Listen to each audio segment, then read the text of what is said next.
Top to bottom. Top to bottom. Top to bottom. This one like today is all tumbling. I'm beautiful father. Everything is not funny. They will blame the father. I play.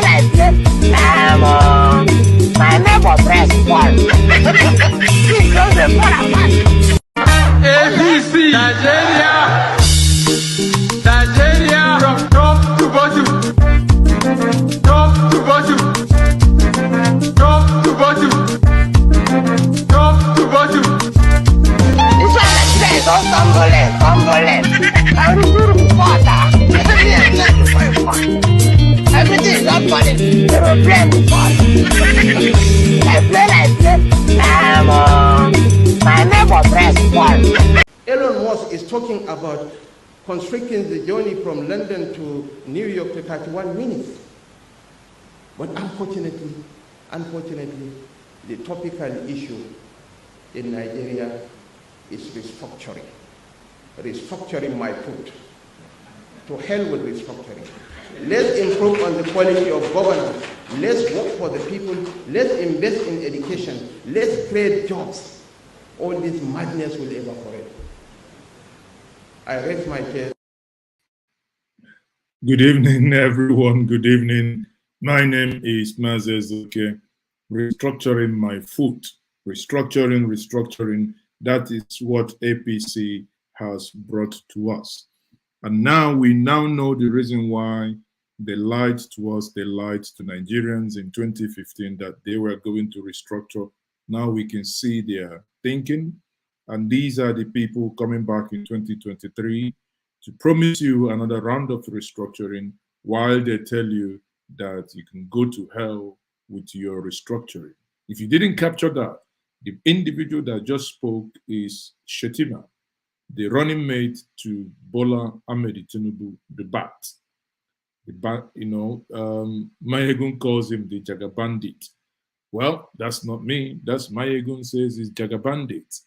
But here is telling you that you can go to hell with your restructuring. You know that Nigeria is heading nowhere if the structure is not restructured. But here is the vice presidential candidate telling you, go to the hell. Maybe the hottest part of it. Elon Musk is talking about constricting the journey from London to New York to 31 minutes. But unfortunately, the topical issue in Nigeria is restructuring. Restructuring my foot. To hell with restructuring. Let's improve on the quality of governance. Let's work for the people. Let's invest in education. Let's create jobs. All this madness will evaporate. I raise my case. So I hope you all... What's your comment? I hope you all are aware that President Muhammadu Buhari was threatened by the bandits that they were going to kidnap him. Now, El-Rufai has come out to tell us that actually, when that happened, that even Buhari himself was not aware that bandits threatened that they were going to abduct him. Now, is something making sense here? It means that the person you call your president is not alive and is not alive to his responsibilities.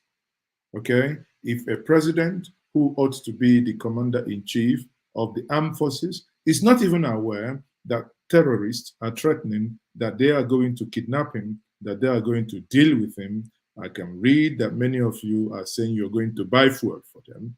But again, don't say something like that here. Terrorists, the same people that wrote or rather the same, the president is not aware when the DSS wrote and made requests 44 times, 44 times that they were going to invade the Kuje prison. And they did. They did. After 44 times warning you that they were going to come, letting you get prepared, yet they still came and they released over 600 prisoners. And you think that nation is not a failed state. Well, as it may be, I told us yesterday, for the first time in a long while, the senators, the men and women of pot belly, men who look like 9 months pregnant women with twins or triplets in their bellies, they yesterday protested, quote unquote. They turned NSAS 3.0 in the National Assembly while they protested yesterday, saying that the president must be impeached. I say, yeah. Now they're talking like kids because they can't do that. I challenged them. I challenged them to 100 naira. They can't because they are lily-livered. They are rubber stampers. They cannot do jack. They cannot do anything. But, take a step backwards. Let's listen to this conversation. You will hear Mandi, Shehu Mandi. You know the man that is going to talk now. He would talk and you think the man is making sense until you want to find out who that individual is. You find out that that is the individual that acted as if he was paralyzed when he was asked to come and prove comments he made on Kaduna State. Suddenly, the man became paralyzed, went into the courtroom, feigned seizure, and he was taken into the ambulance and he left. He never knew that there was a CCTV, and the CCTV caught him when he miraculously was healed, like the woman in the riverside. You know the biblical story. But again, let us forgive him that sin and let us listen to what he has to say here.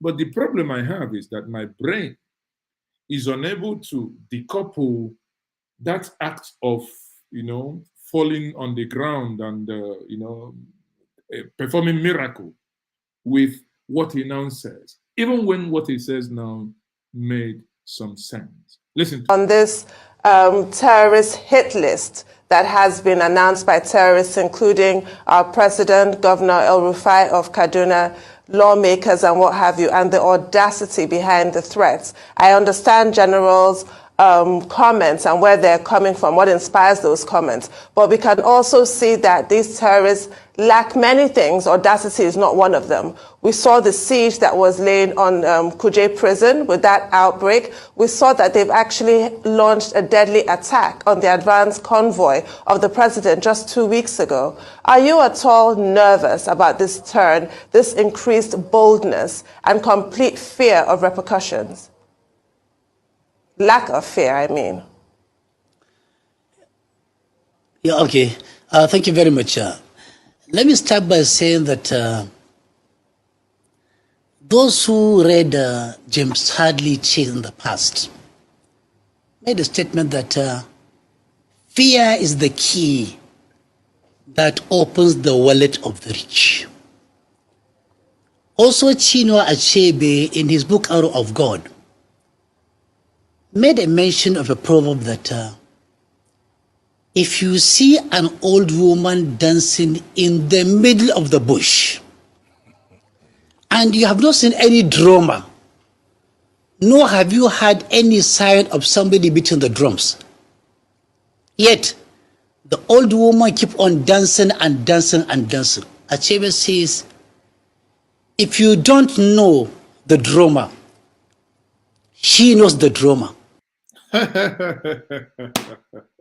You don't shut up.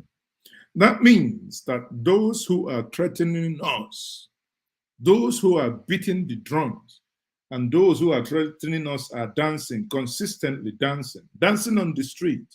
It means that there is someone close to the Aso in the rock playing that drums.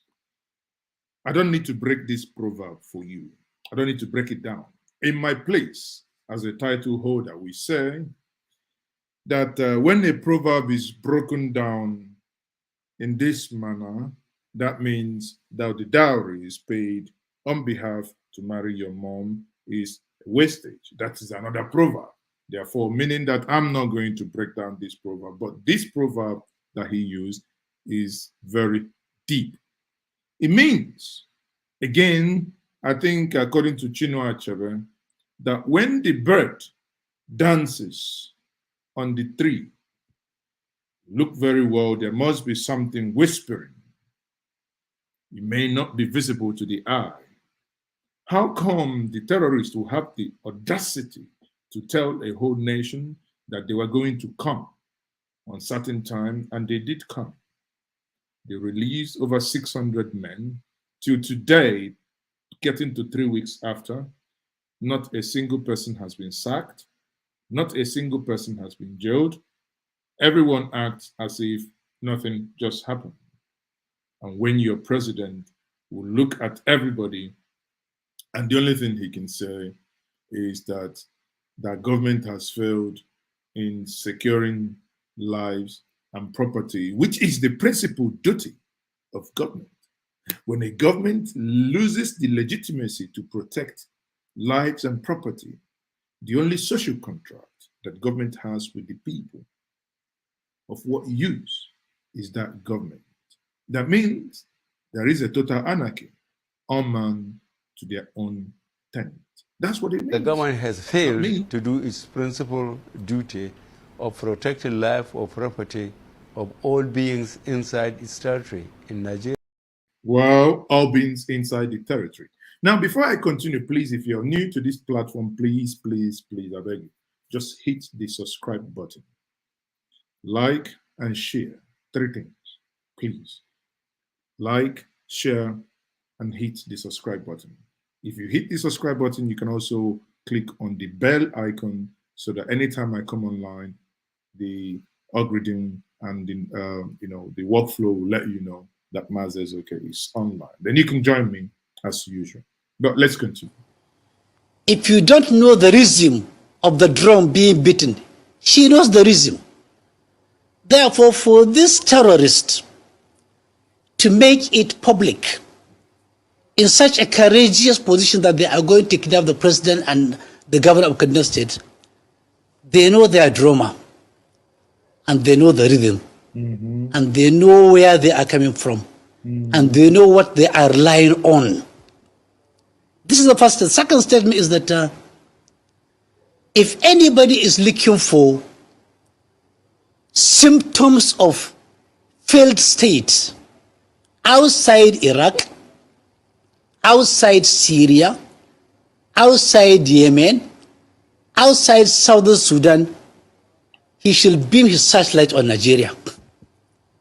How come, for God's sake, a country with an organized security system, with trillions of naira being spent every day, billions of dollars being borrowed in the name of security, yet every day it is harvest of death.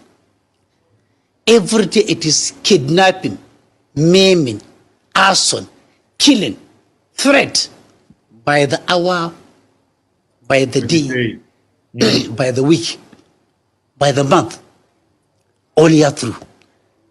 It begs somebody to ask, do we really have anybody in charge? Can somebody come up and tell us honestly, sincerely, honorably, what is really happening in the federal structure, in the security structure? Can somebody tell us, please, where are all these trillions of naira being spent in the name of security? Can somebody tell us, please, where are all the plans? Can somebody tell us, please? Hey, somebody please buy me pure water. This man must be given pure water. You know what he's now asking? These questions is asking. When we were shouting in 2015 that this is expired product, he was one of those. Look at his face.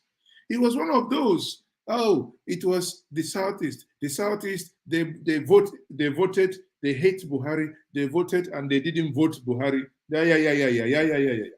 Now, isn't it time for everybody to apologize to the Southeast as men and women who saw tomorrow, who looked at Nigeria and took the bullet and said, no, bring this bad product once, twice, 3 4 times, we won't vote him.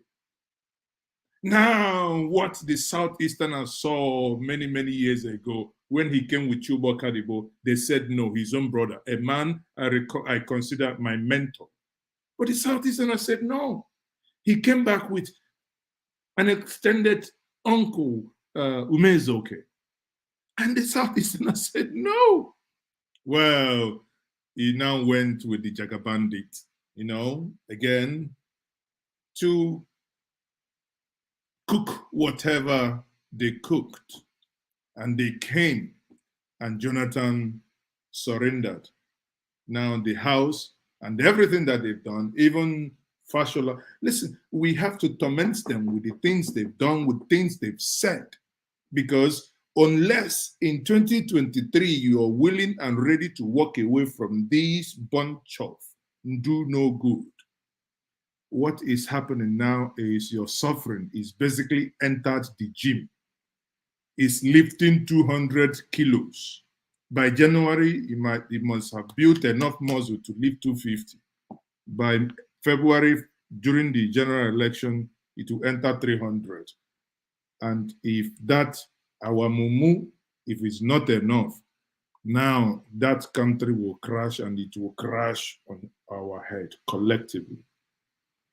We have to say no to these people. In the words of Asari Dokubo, he said, Nigeria is not for you. And me, I add, though, APC is not for you. How many times would they tell you before you know that Nigeria is not for you? How many times do they tell you? Once, twice, thrice? Nigeria has gone to the past, you know, if my brother will tell you that in the radicalness of whatever is happening, Nigeria is. I am not a man. I don't smoke. I don't drink. Everything that you saw me behave and my radicalness is a possession of the Holy Ghost. I'm a warlord. See, you need to become a warlord. You need to become a warlord. You need to be radical. Radicalness need to enter you. If you are not radical like Oduheje, not me. If you're not radical like him, if you're not able to Indabuski and Babuski and Ganduja and Gandola, then 2023 you're going to be in a bigger mess. I have so many power. Le Baduse play Lamante. I have a Abido Shaker. I have never touched those ones. I have Dabus Kabash. Yes, I have Ganduka Gandusa. Mbeg Iwalonios. If you know that power that will make you to be Madukogolonios, go and bring that power. If you know your Gabus Kabas, your Ganduje, Gandusa, Ganduje, in the liquid matter, even liquid water, whatever it is, go and grab it. Because what is cooking? What is cooking? Save this video. I have warned you when it go happen. I go block my number. When it go happen, if someone is looking at you and telling you that restructuring that many people, we know who is talking about referendum anymore. Restructuring, the basic thing that the structure of this nation does not work. Therefore, restructure it, in my view, into regions. Split it into 6 regions. But hey, nobody is going to, and if they are telling you now that the restructuring is going to, restructure my foot, you think I'm kidding you? Listen to a vice president of the ruling, not the vice president yet, but the vice presidential candidate of the ruling party telling you that the restructuring is nothing but a balderdash and nonsensical. Not me, but him. Elon Musk is talking about constricting the journey from London to New York to 31 minutes. But unfortunately, the topical issue in Nigeria is restructuring. Restructuring my foot. To hell with restructuring. Let's improve on the quality of government. To hell with the restructuring. Okay? To hell with the restructure. But I know where they are going. Because the next thing now, they will deny it, because that has been their trademark. If we have a lying machine that obviously will tell us that even the grandchildren are now saying, "Granddad, why do they call you Liar Mohammed? Why do they call you Liar Mohammed? We don't know why they call you Liar Mohammed, but you know that. You know the truth. You know why they call you Liar Mohammed, because of a simple reason. That's aside. Now, pay attention to the last thing this man will say, then we'll move on. We have failed.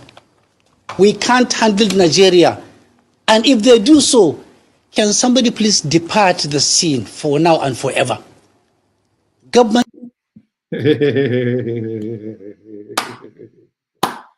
We have failed. We can't handle Nigeria. I beg, who are the we? Who are the we? Use your tongue to count your teeth, I beg. You will not hear it from my mouth. We have failed. Yet you want to cling to power when you know you have failed. You cannot manage diversity, yet you stay there. Bakam, you don't want to make any move. Habba. Habba. They swear for now. They swear for now. Is supposed to be around to protect lives, properties, honor, and dignity of citizens. Any government that fails to discharge these constitutional obligations have no reason remaining in charge. Nigeria is the only country where you have people fixated to power in spite of visible failure, in spite of visible incapacity and inability, in spite of various clarion calls for them to go. If we continue this way, my fear is that 2023 election may just be a marriage. It may not come to pass. If this courageous attack on installations, on citizens, on the highway, in banking halls, everywhere, these days, even in cemeteries where you go to bury your dead people, you are not sure of anything. Anything can happen even in the cemetery. We are now under siege. Nigerians are under siege. If nobody wants to hear this language, I will repeat it. Nigeria is under siege. Nobody is safe. Not only under siege, but we have been posted into permanent, irreversible economic husbandry. Did you hear that? Did you hear that? That we have been pushed into permanent economic irreversible trend. Not me. Those are his words. Those are not mine. Siege. Nobody is safe.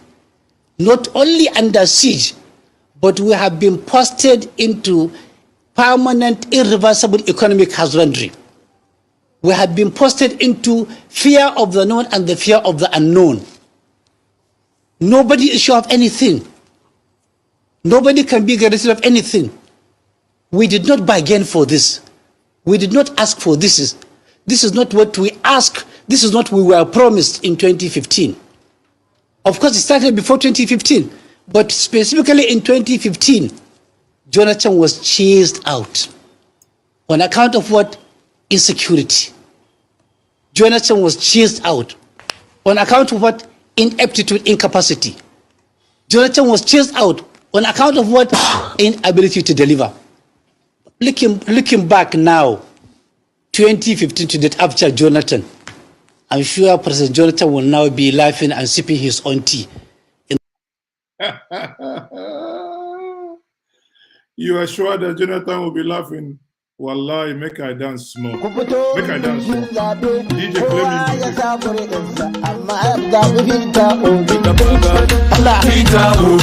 And then I pada kuma Allah Nigeria pada ba Billikin jimu ya kale Kada bibita obi Allah bibita obi Billikin jimu ya kale Kada bibita obi. So you guys knew what happened in 2015.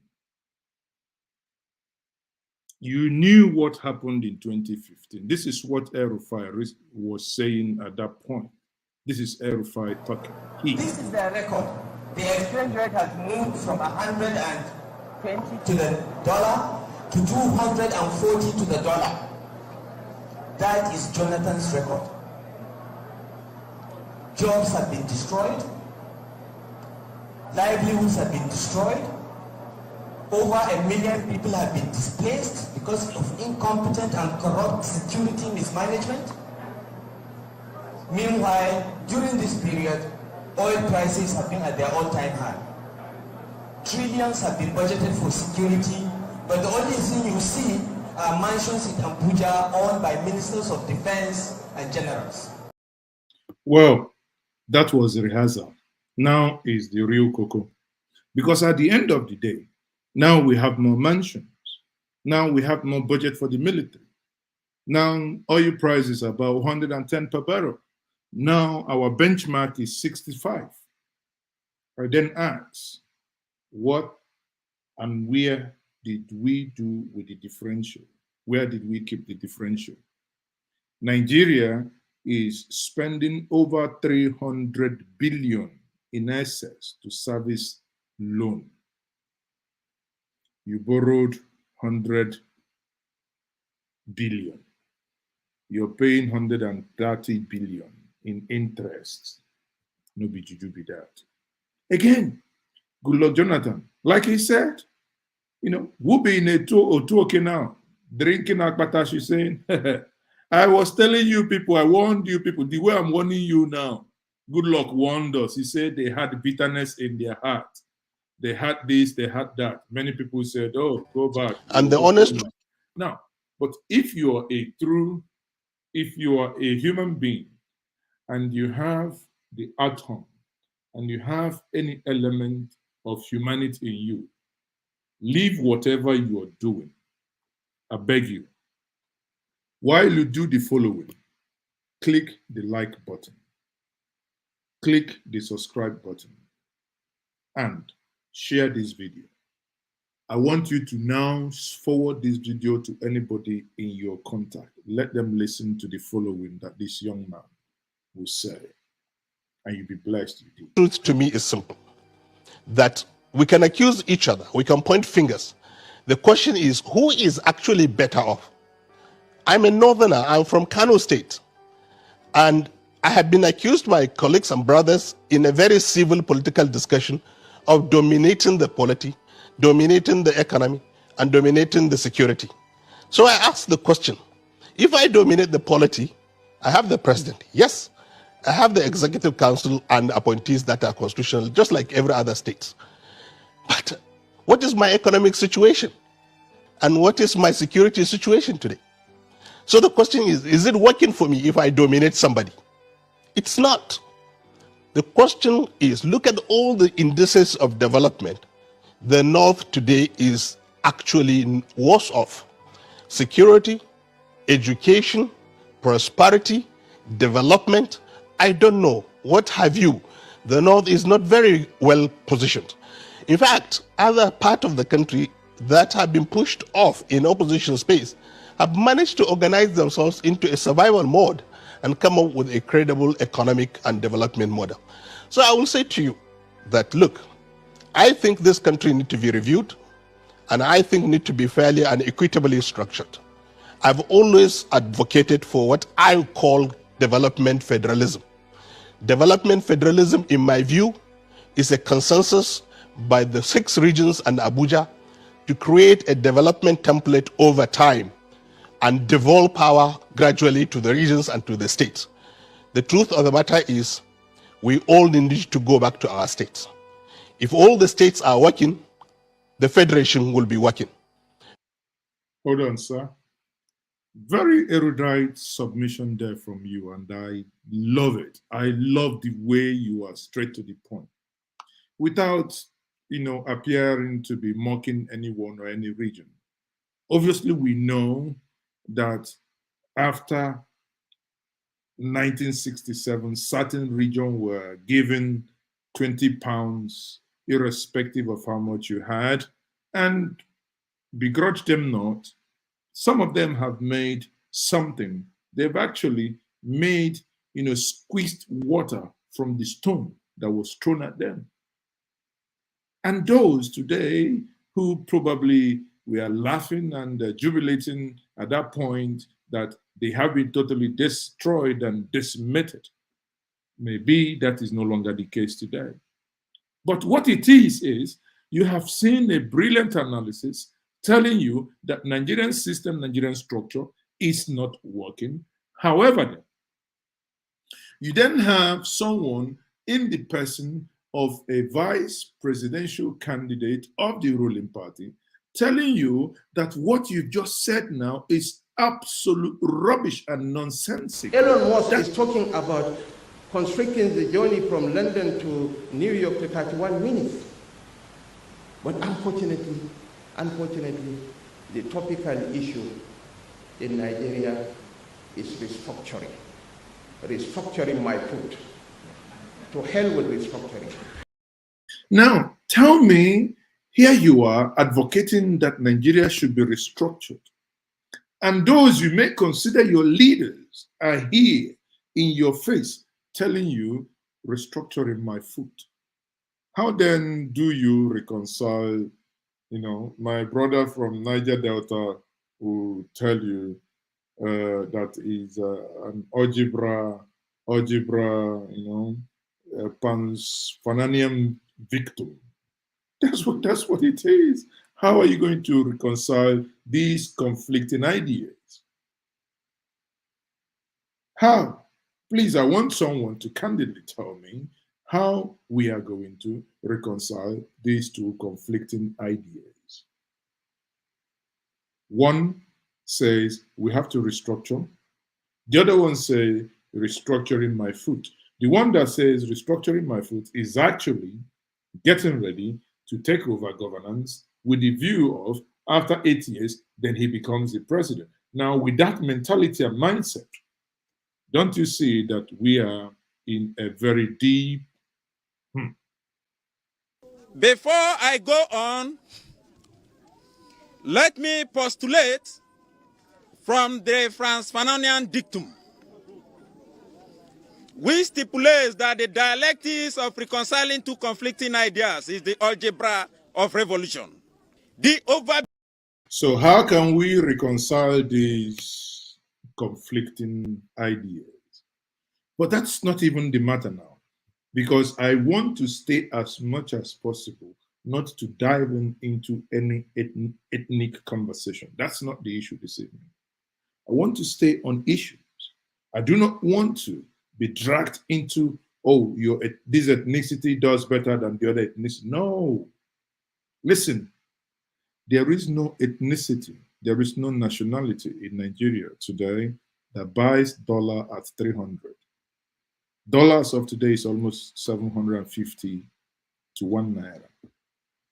Tell me, if you had imported something just 2-3 months ago at the rate of 580, 600, 620 now, and you have finished selling, you just basically, maybe you have 20 million in your business. By no just reason you want to go and buy anything again, you've just basically lost about 6 to 7 million. By nothing. Nothing was stolen from you, nothing. You just by exchange rate. And we have someone who is manning the CBN still, who just contested the last election.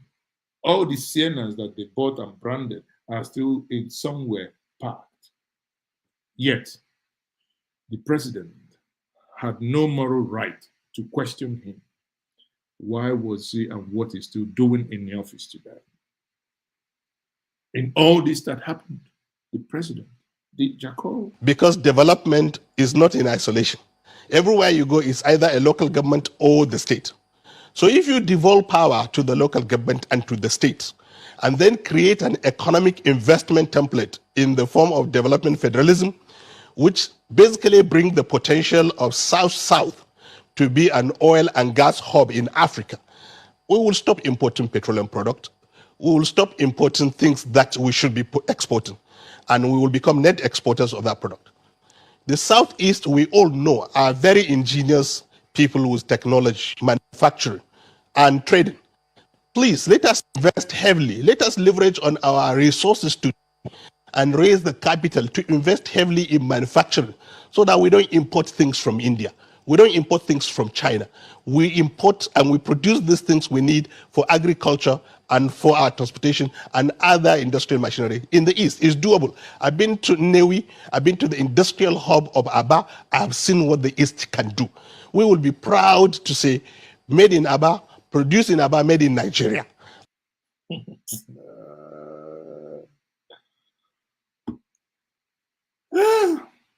Talk, they say it's cheap. But why would they do that? Why? Oh, sorry, I forgot. If they do that, they must be supporting the IFOB. In the words of Buhari, a man speaking to the nation, and he was asked a question that is unrelated to the answer he gave. And he started talking about, you know that IFOB, they are like the duck in the circle. What's the connection? IPOB is an agitating group. You equate IPOB to a region, to a people. That mentality, I tell us, if we have to make any progress, no one that ever got involved in the 1967 to 1970 conflict should ever again near anything that is called governance. The mentality across board is unbelievable. You can never progress with that sort of mentality. And that's partly what we are suffering today. Even in another video, I can look for that video and play it to you. The governor of Sokoto, Aminu Tambuwal, talking about the president is not is not from them, vice president, senate president, deputy senate president, judiciary, speaker, deputy speaker, 7 positions. Yet, even within and in the ruling party, you have eminent men, women that are qualified to be there. But hey, nah, what he gave them is the one they call chief whip, is it? I don't know who is whipping. They call him chief whip.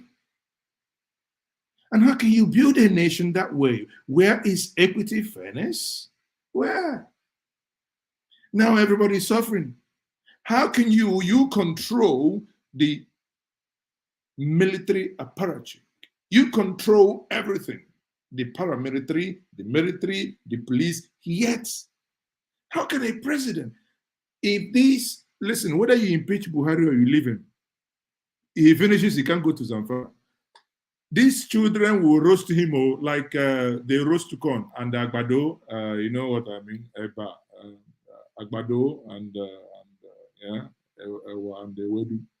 On a serious note, because a man who is incapable of protecting his own state of Castina, a man who is incapable of protecting his own people of the Northwest, now you go protect.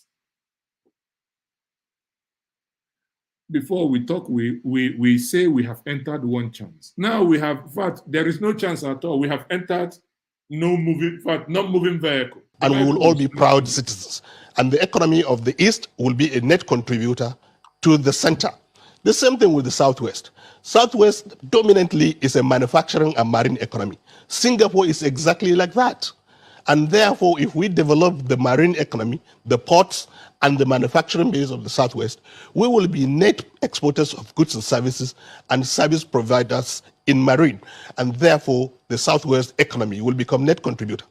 If you take the 3 regions of the North, Central, East, and West, and you take the 3 countries of Cambodia, Thailand, and Vietnam, our economy is almost the same thing. So, and these countries are booming individually. If you invest today in these regions, in agriculture, agro-processing, and organized market, with the standards for export, standard for feeding Africa, we're even lucky that the African Continental Free Trade Agreement is in effect. We have the whole of African market to ourselves and the world. We will be one of the richest regional zones in Nigeria. Therefore, the North will now become net contributor to the center. and Abuja can maintain our sovereignty, maintain our identity, can maintain our defense, can maintain our currency, and we raise the flag. Now I am saying honestly, the structure of this country is not working. I don't want to be accused even I am suffering. I want my people to wake up and rise up and feel proud, just like every other Nigerian will feel proud when that sense of ownership is created. We should review. After all, the amalgamation has expired and the constitution is being reviewed by the National Assembly. So the question is, what is the process? Now there are three different dynamics going on. The first one is the National Assembly has set up a very, very credible committee reviewing. The question is, can they change Nigeria to a point where they can change the such that the structure can say, we don't want two bodies in the National Assembly. Can they do it? We want to save cost and have only one unicameral body. Can they do it? So can they meet the aspiration of this change?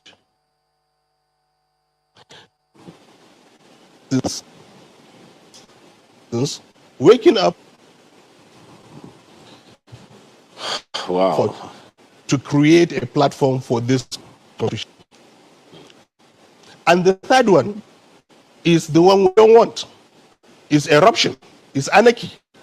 And that is important. And when you mention that DSS is talking about anarchy, I get very worried because we're almost there already, that citizens are advocating for change in an undemocratic way is not where we want to be. So the government of today should actually honestly review its position, and the National Assembly, as I said, with the political parties, both PDP and APC as the major parties and other parties, to sit down and say, how do we do this peacefully? We all love each other. We all are Nigerians. We all respect each other. At individual level, we all have friends across the whole country. And honestly, everybody wants to have a giant, functional, proud country called Nigeria in Africa. Not only Nigerians, the whole black are looking up to us to provide leadership. We are better up together, but we need to have a functional structure. If there are several other people up north who have views such as yours, then they ask natural questions. So why are you not speaking up? Are they actually talking to the presidency to understand? How can you talk to a man who is deaf and dumb? How? How can you talk to him if he cannot listen to you? How can you talk to him? Look, this is what people hear, this is what people feel, this is what people think should go on if we need to pull together as one. Well, I think, honestly, this is a process. This is an evolutionary process for us in the North. You know, I mean, decades back, if I sit down here and say to you that I want this country restructured, if I go back to Kano, I probably will be, stoned or harassed. But I can tell you now that the reality of the country's structure is down on everybody, that it's not workable. And this is one of the factors that made us realize all of that. We used to think that it is about getting a super leader, a credible leader that can move this country forward. And we actually bask in the Europea of, oh, he is our president. And I think in history of this country, there was never an individual, and there still has not, we haven't had one, that has enjoyed the support of the ordinary people, that has raised the hope of everybody, that has the credibility to say that his individual credibility. Now, sorry, I would bring him back. I'll bring him back to continue again. But before I do that, listen to what Tambuwal, this was what the video I was looking for. Listen to what Tambuwal said. Because at the end of the day, what it means is, I see a lot of insincerity here amongst the leaders. They actually know all these things that they call you agitator, they call you this, they say you talk this. They actually know the truth. But for some reason, they do not act on these things that they know that is the truth. And you keep asking yourself, why? Why is it that they know these things and they could do jack all? Now, listen to Tamboa and these things he will say. Listen to Republic of Nigeria, we can have from number 1 to almost number 9 without a representation from a whole geopolitical zone. From the president. Now, what he's talking about is that in Nigeria, suddenly it appears the wool has been taken off his face. He's saying, how can it be that in Nigeria you have from number 1 citizen to number 9 without a single representation from the southeast? He's saying it, not me, him. The vice president, the senate president, the speaker, deputy senate president, deputy speaker, SDF, and chief of staff, and including the national chairman of their party. They don't have BOT, so I will not count BOT for them. None is from the southeast. None. And you expect people to be happy with you. Chairman, in your remarks, you did say and exactly captured the situation of our country today. We have never been this divided. The fault lines have been overstretched, and Nigerians are wondering what they are doing in this country. I'll tell you that that is a general concern virtually in every nook and cranny of this country. Where I am presiding over as governor of the state, Sokoto, neighboring Niger Republic, and we have communities that are not more than 10 kilometers to each other in Nigeria and Niger Republic. And I speak to you, some of those communities, once it is evening, move into Niger Republic, where they can sleep with their 2 eyes closed, and in the morning, they come back to Nigeria.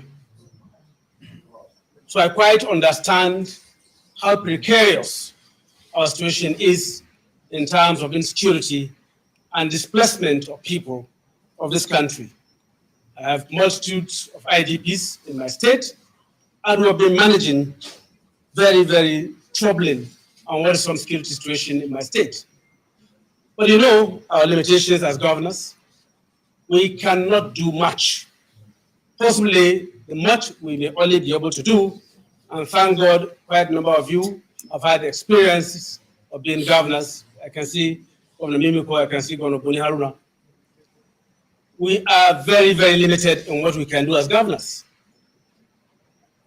The reason being that the entirety of our security architecture is centralized. There's no microphone. Oh, okay. It's centralized within the purview of the federal government at the center. And of course, we know what's happening with the federal government. A few weeks back, I was asked in Yenagoa, or a journalist alluded to the fact that Nigeria is on autopilot. I said, no. When you are on autopilot, at least you are sure that you are being technologically driven and you may land or have a safe landing. That is not the situation of Nigeria. It's exactly what it has been described by the chairman. It's rudderless. We're in a ship without a captain. We're in a ship that is clearly sinking. Now, look at this. This man knows this thing. He is a member of the PDP.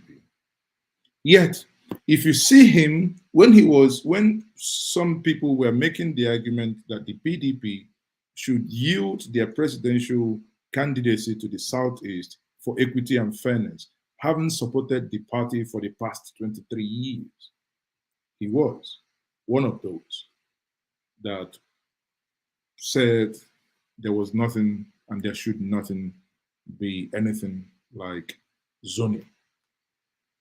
You listen to him here, you may think, oh, this man, actually, they know the truth.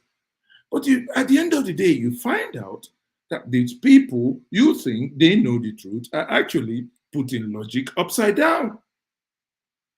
At some point, because they now feel the heat, they now feel threatened. That's why you see them argue in this manner. It means even Buhari himself, go and write it down today. When Buhari leaves office, you will hear things that Buhari will say that you would actually ask yourself, oh, he wasn't deaf after all. He wasn't actually, he wasn't clueless after all. Because they know what they are doing. But again, why must you just go and grab power for power's sake? And your people, those you claim to protect, those you claim that they've given you the mandate to come and govern, they all wallow in abject poverty. And I wonder sometimes, man, how do you guys sleep? Country leadership than President Muhammadu Buhari. And the North rooted for him for decades and spent money and time and invested so much in his becoming the president of this country. Today, we are discussing all the challenges the country is facing under the same President Muhammadu Buhari. So we are coming to the realization that it's not about individuals now. It's about the system. It's about the fact that the system is cobbled in such a way that there is what I will call a pull him down syndrome. There is internal squabbles for power and positions. There are forces working counterproductively for the way the country moves forward. And all of those forces emanates from those regional dynamics. The sense, real or otherwise, of marginalization, the sense of domination, the sense of opportunity and patronage is skewed to one part of the country or one ethnic groups. And all of these perceptions are becoming reality. No, sorry, but these are no longer perception. These are things that are happening. You heard Tambawal now say the Southeast intentionally. I wouldn't be surprised that the same Tambawal will be in a room where the strategy was designed, hatched, concluded, agreed upon to do. Maybe he can imagine. Recall that when Kwankwaso came out, Kwankwaso was saying, oh, the reason why no Northerners should vote for an Igbo person is that there is insecurity in the Southeast. Then I asked, the insecurity in the North, those threatening to bomb Abuja, those threatening to kidnap Buhari and El-Rufai, those threatening, and the reason why the schools and universities and secondary schools, primary schools are now closed in Abuja, are they from the Southeast? You see, it's just a question of when incompetence sews trousers and skirt and brazier and half shimmy all combine together and wear them like agbada and stuff, the one they call Gandola, stuffing dollar everywhere in Sokoto, in Agbada, in all manner of places. But again, it means that these men actually knew and they know the truth. And in knowing the truth, they still do the wrong thing. Sometimes it's, how do you then explain this to the younger generation that you want to build a nation, that you want to move forward? How? And you want the younger generations not to be restive when they can smell, when someone is growing up and knows there is a ceiling above your head because of where your parents came from. And how would you want that individual to feel? Feel welcomed? No. Again, equity and fairness should be the watchword. If you're joining me, my name is Mazes, okay? And this is Njenje Media TV. Please, please, please kindly subscribe, click the like button, share with others. I have someone with me here in the studio. I think I have Chris George. Chris, you have a comment or two before we continue. Okay, good afternoon, Mazi. Thank you. I'm joining you from Quito, Ecuador. Can you hear me? Yes, we can hear you loud and clear. Go ahead. Okay. Nigerian problem is unsolvable. Why do I say that? I can remember in Goodluck administration what happened, how everything happened. So you see, sometimes nothing rough karma always come back and threaten those who mastermind it. Nigerian problem is unsolvable. The best thing for Nigerian to do for all this insecurity to solve is regional government. Everyone must go back to his region and take care of his region. And the government in the center in Abuja must do what? Decentralize the power in Abuja for power to go back in autonomous region, like what Germany is doing, like what America is doing. In America, every state take care of its states, both security, both everything. Every state has its own Supreme Courts.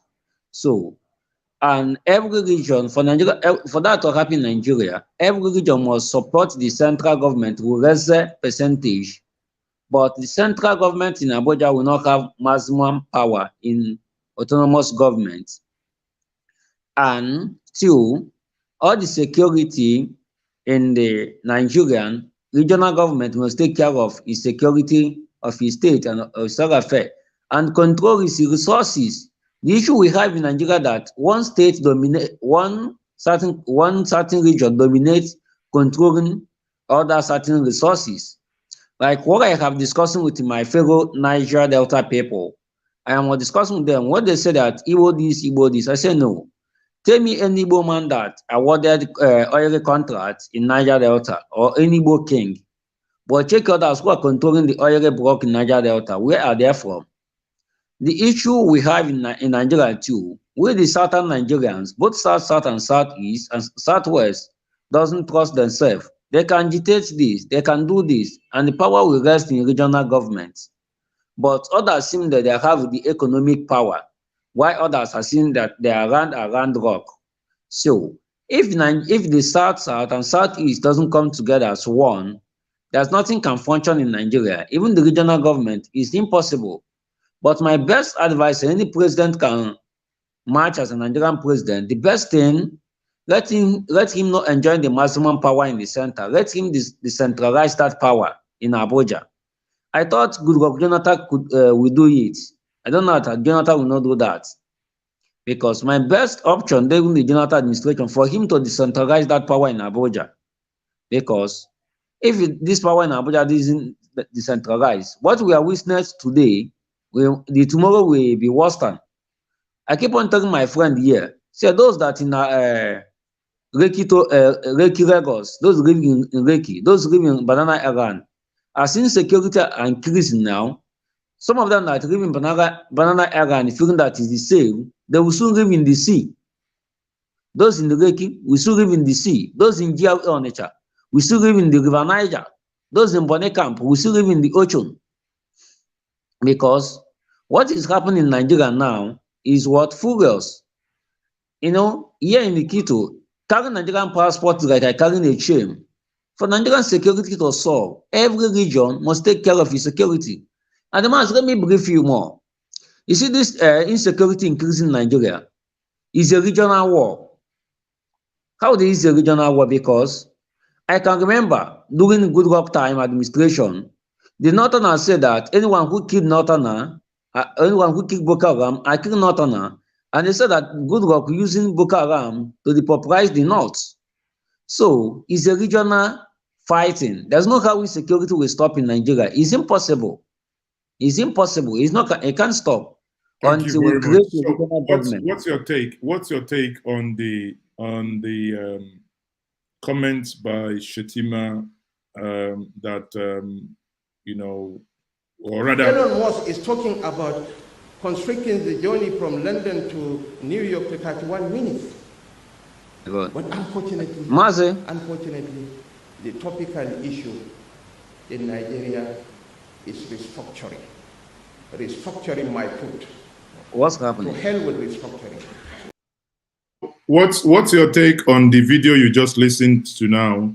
You are talking about restructuring into region, but here is the vice presidential candidate of the APC telling you restructuring my foot, basically telling you to your face, you can go to hell. That's kind of people you are seeing in Nigeria. That's what Ketima is saying, that is regional restructuring is dead on arrival, which means we will vote wisely. Those in Nigeria should vote wisely, those who are capable to restructure Nigeria, because APC and PDP are calamity that is falling in Nigeria. I keep on telling people this, even our channel, Niger Watch, we are debating every morning, every day, every morning and night. PDP and APC are calamity. What Ketima is saying, they are not ready to restructure Nigeria. They are ready to live in flamboyant while the masses are suffering. We, the masses, must vote who are capable to restructure this nation, who are capable to move Nigeria forward. So, Ketima is not ready. But Ketima that people are talking about, I don't know why people are still voting Tinubu and Ketima. When you look at Ketima track record, is it not the same Ketima that book a Boko Haram engineering mastermind founded in a government lodge? Allegedly. Is it not Tinubu, who is a drug lord, drug cartel in America? You see, sometimes I think Nigeria really forgets history and doesn't study, doesn't take people track record because of the high inflation in the land, poverty in the land. Nigeria doesn't take who we read them to take them to the highest level. Okay, for instance, now, can a person like Tinubu be a president in America, or a person like Chetima be a president in America or in the Western world? Nigeria is not America. Thank you very much, Chris. Chris George, on that one. Let's quickly finish the other one. Then we have other guests that have joined us. I have Yuden there. Then I'll bring you guys back again. But let's finish. In our life, reality in the sense that there are examples we can show. Another most important thing was that the president was perceived to be, like we said, a general, but also a very, very credible anti-corruption crusader. He has stated this, he has demonstrated this, he has lived this. And now we are witnessing that the system can actually leak and can invite people who can actually be marauders that can wreak havoc on the system. Unfortunately, the president's capacity and individual integrity did not stop all of that. So we are coming to a point where we are saying, you know what? It's not working anymore. And I'm not alone in this. I can assure you. Are you making excuses? Are you making excuses for the president? Because there's people who will say that he hasn't quite exercised fully the position or the powers that his office bequeaths on him. So, for instance, you talk about agitations. The people who have talked about appointments, for instance, how the appointments the president has made is not reflective of the diversity of the country. I mean, when you look at the ethnic groupings, for instance, that's one.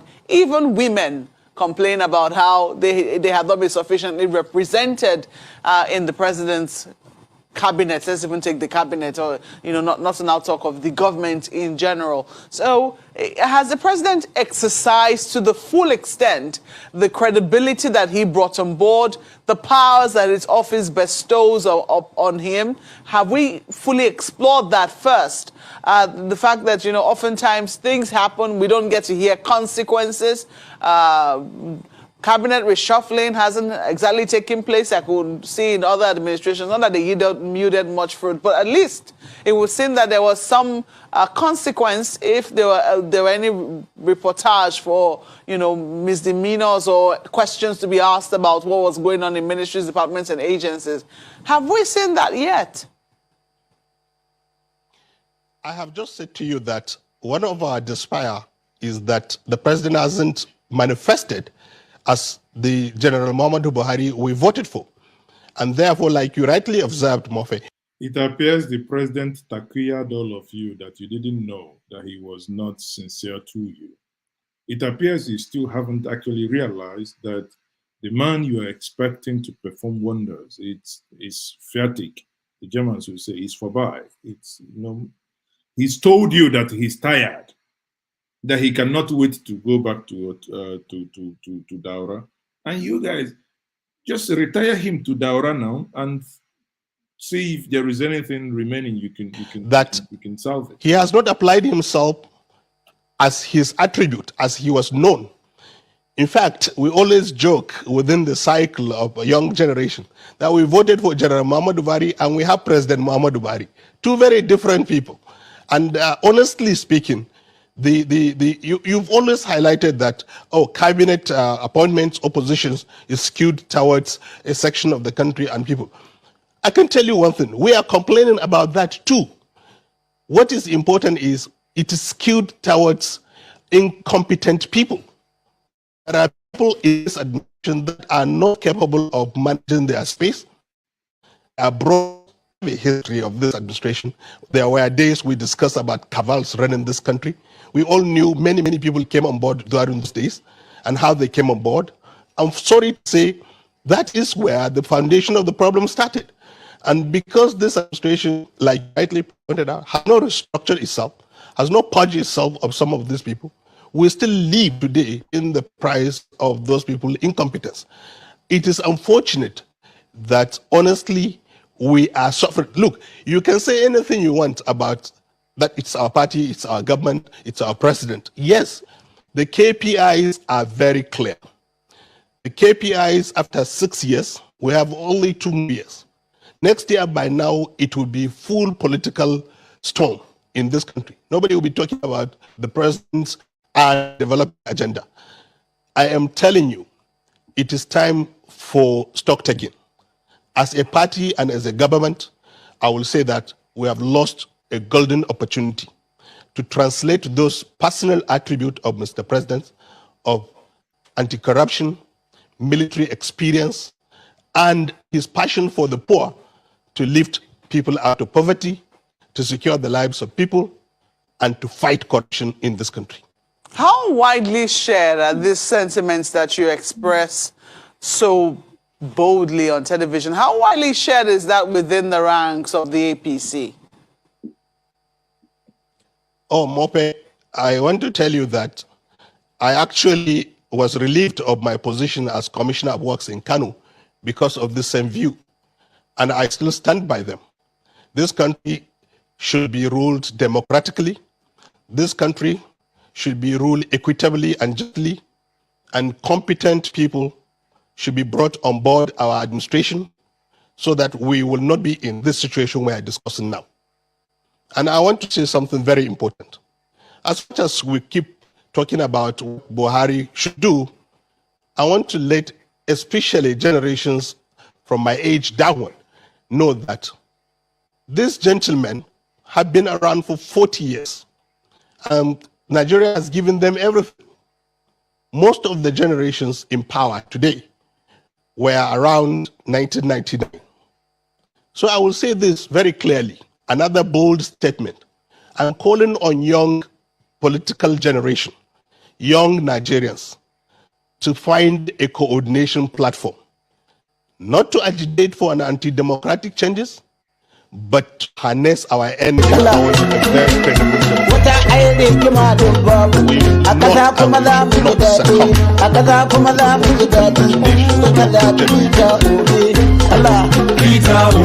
domin mai rikon jama'a ne mun gani kwanan a arewa mun ga kamfani kuma ya rike jama'ar mu gaba da mutan Kano da Sokoto duka ya rike mu gaba da Gamba da du ya rike mu wallahi ya rike mu arewa da mutan Kano na ga ya rike mu hannun dama to gama da hannun.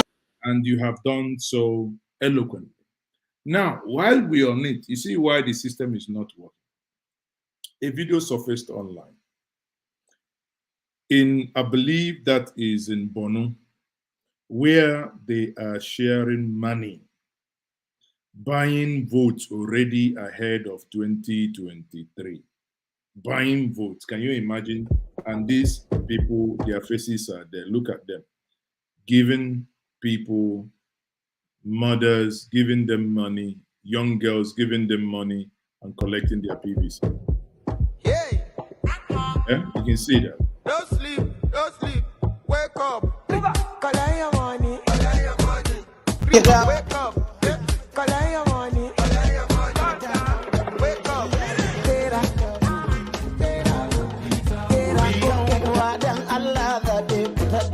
so you can now see that these are, you can see him, he's wearing a cap written Zulum. Zulum is Zulum 2023, meaning the re-election of Governor Zulum for 2023. And that is happening in a nation that has leadership and no one is saying anything about it. Why, you may ask. Again, those that are converging now are those still the same individuals that brought the calamity we have today. APC! Change! God bless you all. God bless you all.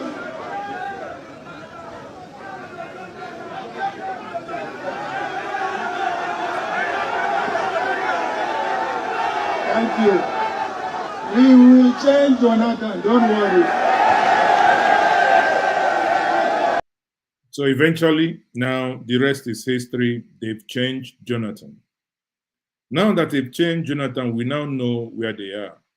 Even the governor of Ekiti State, Ayo Fayose. What did he do?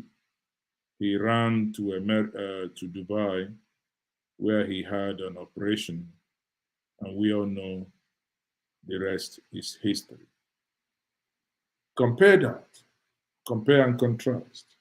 Compare that to this man who sits in the economic class, and you can see him impromptu, where somebody secretly recorded this video, where he was talking about how he's going to defend the young boys, the young men who go to work, many of them developers, with their iPhones, with their computers, and people are basically threatening them. Those that are supposed to protect their lives and their property are the ones terrorizing them in the name of policing them. And you and there's a whole team with yes. All Nigeria. You come here, you can put these young people.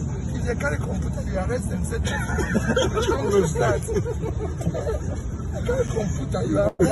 Say that when people are stealing public money and getting away with it. So they just took 8 billion and you gave him 80 billion, you gave him bail. The small boys carrying laptop becomes criminal. What type of content? A small boy. You hear that? A small boy carrying laptop, you call him a criminal. Whereas someone steals 80 billion and you give that individual bail. That cannot be an equitable society. That cannot be a society that you and I will be proud to call a civilized society. On that note, I will then bring back the two individuals that have joined me here.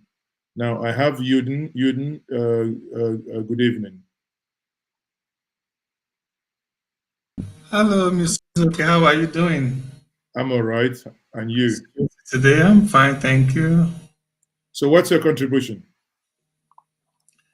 Yeah, I just joined. I didn't know what the topic is, except for the video that you just showed.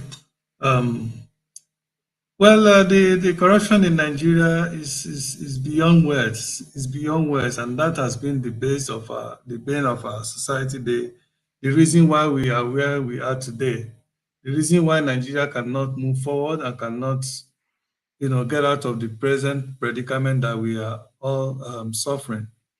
Buhari promised he was coming to fight corruption, and because of that, many Nigerians supported him in 2015 and 2014 and 2015. And instead of fighting corruption, he had done terribly the opposite of fighting corruption. He has become the father, not only the father of corruption, but the father of terrorism and the killings in Nigeria. And you see people coming to defend him. The video he just shown us where they're just giving out money to individuals and collecting their PVC. Well, that is not a new thing, because PDP and APC in their primary, they demonstrated even worse than that. These people are even using naira. I think well, if I can see very well, I think that looked like 500 naira, probably, you know, maybe 1,000. It's like they wrap 500 naira and then use it to wrap another one. I think it looked like 1,000 naira. But anyway, PDP candidates now and APC candidate now, they spend dollars, thousands of dollars to buy their way through their primaries. And that is the kind of individual that Nigerians believe they will come and deliver them, will come and fight corruption. You can't fight corruption when your one hand already is soiled. Like the Bible says, like the saying goes, he that's going to the house of equity must go with a clean hand. You can't fight corruption when your hand is rotten, when you are when everything that personifies you is corruption, just like Tinubu. You know, everything that personifies Tinubu is in his DNA. His DNA is corruption, you know, crookedness, you know, and all kind of things you can, killing and all kind of things you can do.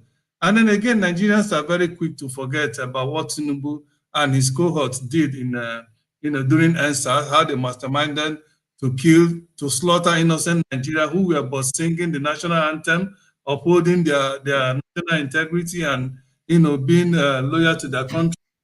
And they came out and slaughtered them. And then the same people denied that they never did, even when all evidence, all, you know, journalistic evidence and everything is there to prove that people were slaughtered. They still didn't believe them. In fact, they went ahead, perhaps to assuage the protesting masses and the tongues that were talking and the people that were, you know, against that. They instituted a committee. Their own committee they instituted or they constituted after about 1 year rigorous work. They came up with, you know, the findings, and the same findings were also outrightly denied by Laya Mohammed, that the recommendation were not right. I mean, this is a society that anything goes. That is why some of us who believe that this Nigeria can never be one. Those are the things that born that gave us the, you know, I would say the data to believe, you know, to believe that there's no way this country can be one, because we live with people, the Hausa Fulanis, and those that are those that have been toxic with you know, with power grab. They don't believe in progress. They don't believe in science and technology. They don't believe in being a world player, you know, putting Nigeria to become a world player. They don't believe in that. They don't believe in Boko Haram. What is Boko Haram? Western education is bad, and they have done everything humanly possible to decimate education in the north, and then it's all going towards Nigeria now, because as the insecurity continues to increase, many schools will be closed. So far, almost all the schools in Nigeria, in the north, no school anymore. How can we live in the same country with that? These people have ruled us for more than 40 years of the 60 years of independence or 61 years of independence in Nigeria. And what have we get? What have we got of it? Abject poverty, you know, terrible insecurity, unspeakable insecurity, people dying every day, decimated education, totally decayed infrastructures, division, you know, division so that people cannot even speak as one. Thank you very much. Cannot even speak as one again. That is what we get in it. We get from them. So how can we cohabit of people? So, I mean, you know, you've eloquently outlined those things. Now, let's, before I conclude here, let me quickly, you know, dive into this issue. The issue is, having looked at all these incompetent actions, yesterday, like I said, for the first time, the pot-bellied men in the National Assembly, you know, that called themselves senators, came from the opposition, all came together protesting NSAS 3.0, saying that they are going to impeach President Muhammadu Buhari. And the Arise team this morning had the following to comprehensively address rising insecurity or face impeachment This occurred when over 80 senators across political parties and a majority of House of Representative members agreed to impeach President Muhammadu Buhari before the legislature shut down till September 20. Arise correspondent Egosa Ngumbo reports. It started as speculations on Tuesday, angst by the growing state of insecurity. Senators threatened a showdown if this challenge isn't addressed urgently. They were particularly disappointed that the leadership of the Senate was silent on the issue. When the Senate resumed plenary on Wednesday, there was no trace of the matter on the order paper, despite reports that the Senate President had promised to discuss it publicly. Instead, the Senate went into a closed session that lasted over 2 hours. Details of what transpired in that session was, however, not discussed. However, back at plenary, the Senate President began by notifying the lawmakers of a request from the governing All Progressives Congress to appoint Senator Abdullahi Gobir as the Senate leader, following the defection of Senator Yahya Abdullahi.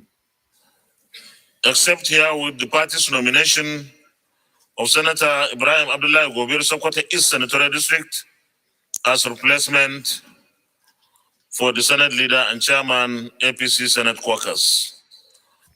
Moments later, the minority leader, Philip Aduda, raised a motion on the state of insecurity through a point of order, but the Senate President quickly shut it down. The efforts that have been made so far on the issues of security in the country, after which we will give an ultimatum to the President that he resolves this issue, otherwise we give an impeachment notice. Minority leader, your point of order. First, you are supposed to cite the order. Second, you are supposed to discuss with me what you are going to discuss. You didn't. Thirdly, you are supposed to discuss with me what you are going to discuss, but you didn't discuss with me what you are going to discuss.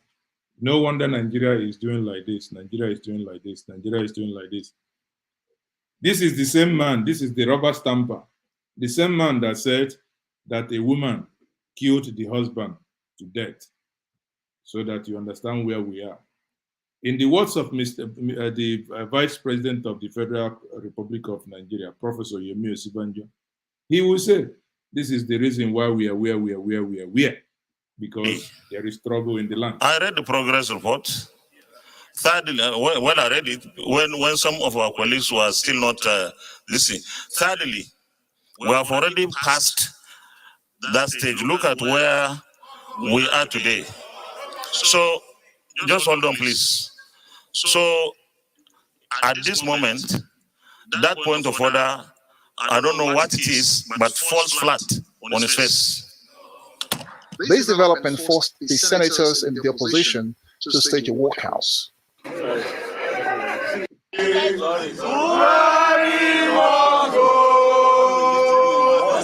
Senate at various levels, at various times, convenes various security meetings, various security. I beg, if you are close to this man, tell him to hit the gym. He is a living time bomb.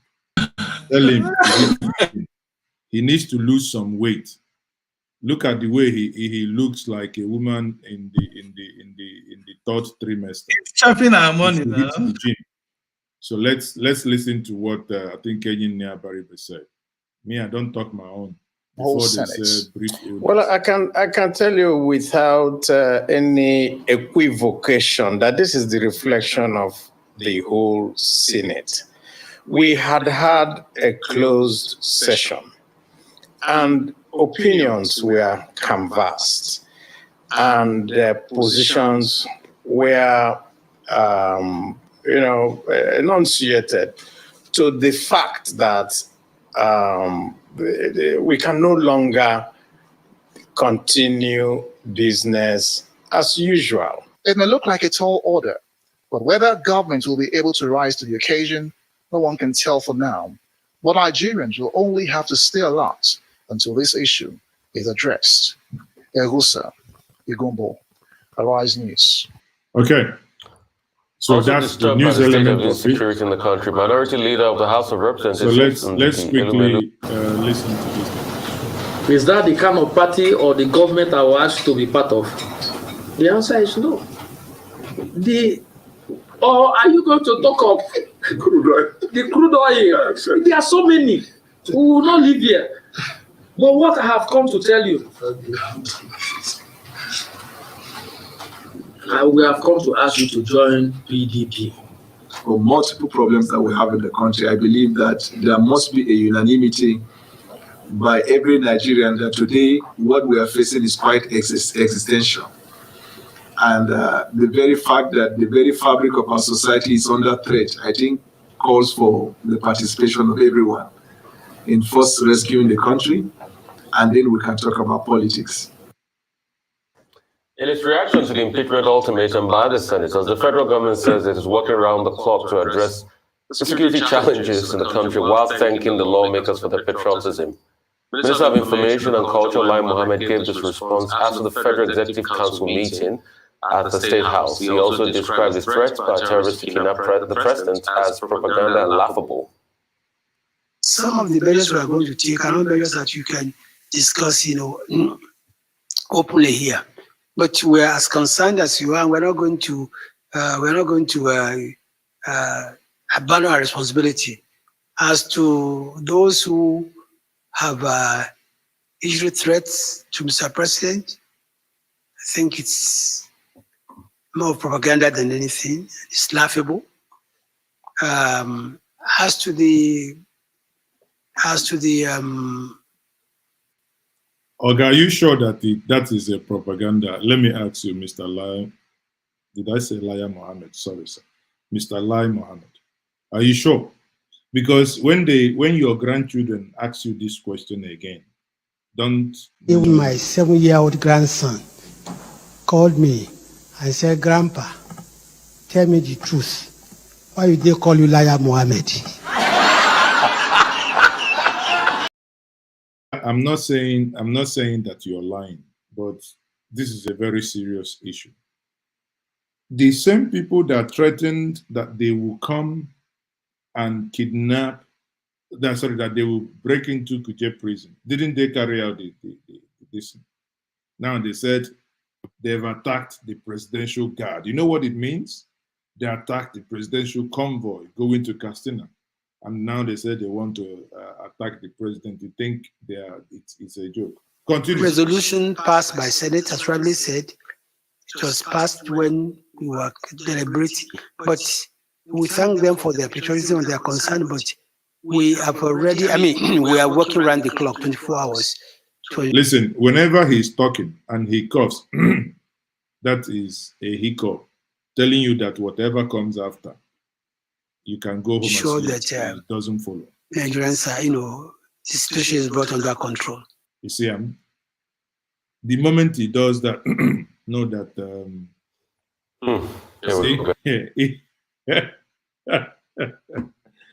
Even Rufai could not believe what he had. Well, I just find the timing strange, and it's funny that you ended there with the Minister for Information, Alhaji Lai Mohammed, talking about the threats made against President Muhammadu Buhari and calling it laughable. I don't think it's funny at all. The President of the Federal Republic of Nigeria being threatened is a slap on all our faces. But I think the timing of the senator's impeachment... But hold on. The president is not even aware that he was threatened. You guys don't even get it. The president of the Federal Republic of Nigeria is not aware that he was threatened. Then yet nobody from his security details has been sacked. El-Rufai told us this much. Let me share this with us. Let us read it. El-Rufai. Now, this is El-Rufai saying, El-Rufai, Buhari didn't know that terrorists threatened to abduct him. And me, until I informed him. So El-Rufai now is the one going out to tell the president that terrorists are planning to abduct him. The governor of, Governor Nasir El-Rufai of Kaduna State has said that he was the one who told President Muhammadu Buhari of the terrorist threat to abduct him. In a video in a video released at weekend, the terrorists who abducted some train passengers in March threatened to abduct President Buhari and El-Rufai. Now, this happened, and you have a sitting president, a sitting CNC, who is not aware that these Boko boys have threatened to abduct him. Then how do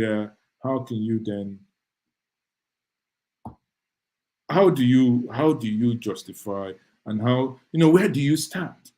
Where do you start that you have a president who appears to be, to be in a different planet? His level of aloofness, it's legendary, honestly.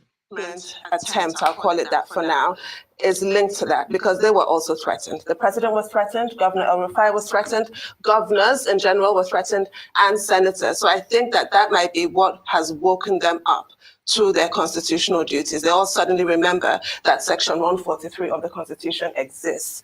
Actually, that's not entirely fair, because I just remember there was a previous impeachment attempt, wasn't there, when President Muhammadu Buhari procured those Super Tucano jets for around $500 million without National Assembly approval. But that was way back in 2018. Nigerians have been dying, being kidnapped, being raped. All kinds of indignities have been suffered by Nigerians throughout. And all of a sudden, the Senate wakes up. And also why I'm taking this approach is just also the 6-week ultimatum. 6 weeks is an eternity. If we're really talking about security, a lot more people will be dead in 6 weeks. 6 weeks ultimatum because the Senate is going on recess. Well, are terrorists going on recess? No, they are not. So it just makes you, it takes the air out of it when you say, we're going on holiday, but when we're back, we're going to give you what for? And the president is hardly going to be drinking in his boots. Tundu, drink ice water, please. The president can assure you.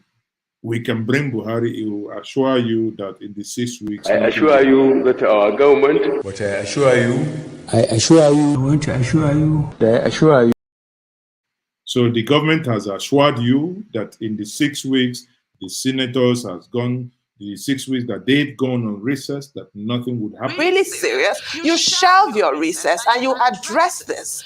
Anyway, back to Section 143. What it demands initially is at least 1/3 signing a petition which will be served to the president. But ultimately, it's a long, 3-month process, which requires a 2/3 majority in both houses. So let's even see if the ball is actually going to get rolling or if this is all talk and no trousers as usual. Because we were all here back in December reading breathless headlines. 73 senators are preparing to override President Muhammadu Buhari's veto. And what happened? Nothing. So I think President Muhammadu Buhari is sitting there watching all of this and not feeling threatened in the slightest, but he should feel threatened because this is wrong.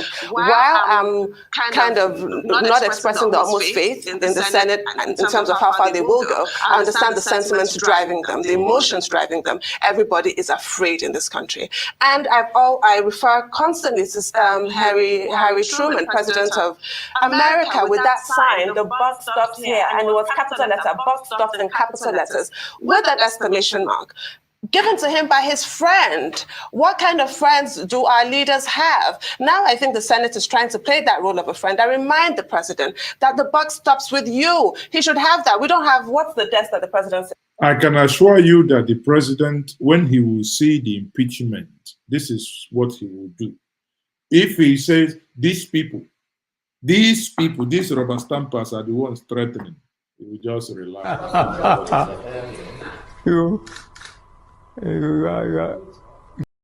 Because you say, you the one I know, kai, I am happinesimo. Because there is nothing that is going to happen. You get it? You get it? Okay. If you don't get it, forget about it. So if you don't get it, forget about it, because this is Nigeria for you, and this is Buhari's. So we don't have the resolute desk, do we? What do we call us? Whatever. It should just be sitting there. You should be looking at it every single day because he is the commander-in-chief. If the security agencies are not performing, then it's because of him. And he also needs to think about what happened in the past. This is not a Buhari issue. National assemblies have risen up in this country to try and impeach a president before. It was done to President Obasanjo. Totally different context there. So it was because, well, he had an impeachment habit of his own, didn't he? Removing people willy-nilly as Senate president, his budgetary implementations, and most egregious of all, massacres in this country, Odi and Zakibian. But the only reason why at that time that did not succeed, the Senate could not really get its act together. The House of Assembly. And his party campaigned on the platform of security being a problem, parts of Nigeria having been overtaken by terrorists, and Nigerians believed that, in fact, an army general, a civil war, hero, will be able to address the challenge of insecurity in Nigeria. So they believed him. He talked about the economy, that he will fix the economy. Well, they also believed him. He said he will fight corruption. Nigerians also believed him. And he campaigned on the basis of this three-point agenda, and he became president. Now, since he became president, Dr. Abati, has any of those things happened? There is no need regurgitating and going over, there is no need regurgitating and going over these things, because for me, these are spilled milk. It's gone, it's gone. And my guest here, I just want hear your concluding thoughts, 1 minute each, then I call it a day. Because again, the president appears to be sleeping. The president appears to be aloof. The president appears not to know what is happening, even to the point that he's not aware that terrorists are threatening to abduct and kidnap him. I won't even be surprised if he's not aware that his National Guard brigade were killed. I will not be surprised. Chris George, what's your take and your concluding thoughts?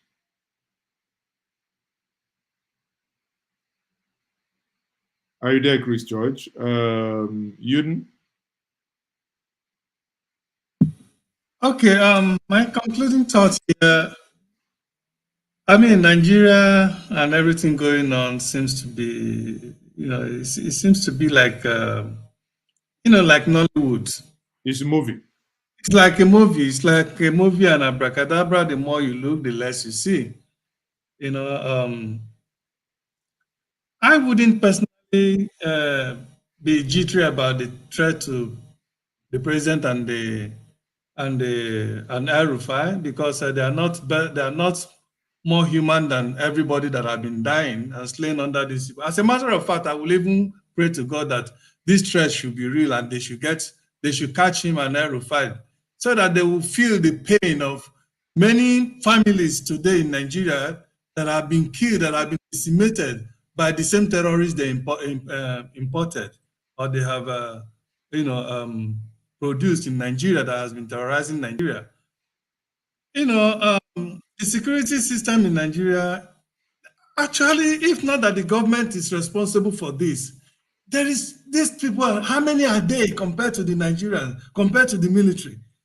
But the government is involved, that they are in charge. That is why Buhari cannot even feel it, because he's like, oh, how are my boys going to come and kill me? He knows them, they know themselves, so then they know how they talk. All this, I believe, they are probably propaganda to make the society believe. And after all, they are threatening the president himself. So, so I believe it's just a mere propaganda. And thank you very much.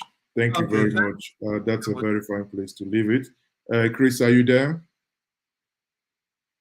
Well, Chris is also not there. On that note, people, I will say thank you very much for joining me again. My name is Mazezoki. If you haven't subscribed to this platform, by all means do subscribe, like this video. When you like this stream, it helps the YouTube algorithm to show this to other people, to say that you like this, so that they may also like it. On that note, I will say thank you very much for joining me, and let us now listen to our top to bottom. That has become our signature tune, but again, it's not me, that is the president telling you that Nigeria will go under APC from top to bottom. We didn't believe them, because at the point he was saying that, at the point the president was actually saying that dollar was, how much was a dollar then? Around 100 and something to a dollar. But today, we all now know how much a dollar is worth. And I think I saw a tweet today that really kind of cracked me up, because someone had gone to El-Rufai's page when he was still in the opposition, and when he was writing all manner of garbage, so to say. And he went to El-Rufai's page and asked him about the following. Let me quickly bring that to see if I can show that. Ask him, where are we now? Because you see, many of us will never, ever forget. If you look at that on my screen now, you will see the conversation. El-Rufai in sometime in 2015, 2012, said under Jonathan, dollar exchange rate moved from 140 to 160. Today, debt stock has doubled to higher than 2005 level. Interest rate over 20%. Now, the young man, the Vuvulence department on the Twitter street, is going to say, good evening, sir. How is the family? Is the rate of dollar today higher than your high? That you cannot see it. Huh? So these children of anger, you know, look at what is now asking El-Rufai. Is it that the rate of dollar is higher than your height, that you can no longer see it, right? He was complaining when dollar was 160. Please, can they even give us dollar 300? We will, in fact, that would be the best thing you have done to us.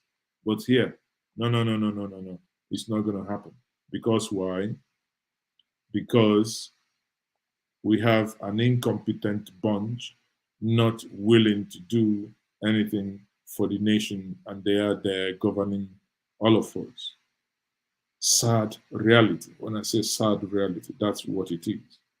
On that note, I will say thank you very much for joining me. Please, as I said before, if you haven't subscribed, I hope my presentation this evening had earned you that subscription. The algorithm tells me that about 48% of you watching keep coming back without subscription. Then I say, make I ask you, what do I do now? Make I kneel down. Make una click the like button and subscribe. And I say, good night, auf Wiedersehen, au revoir. Ciao, ciao. APC, Nigeria, from top to bottom, top to bottom, top to bottom, top to bottom. It's not like that, it's all tumbling. I'm good water. Everything is not funny. They will blame me for it. I play. My neighbor press one. He goes the apart. APC, Nigeria, from top to bottom, top to bottom, top to bottom, top to bottom. It's all like that, it's all tumbling. I'm good.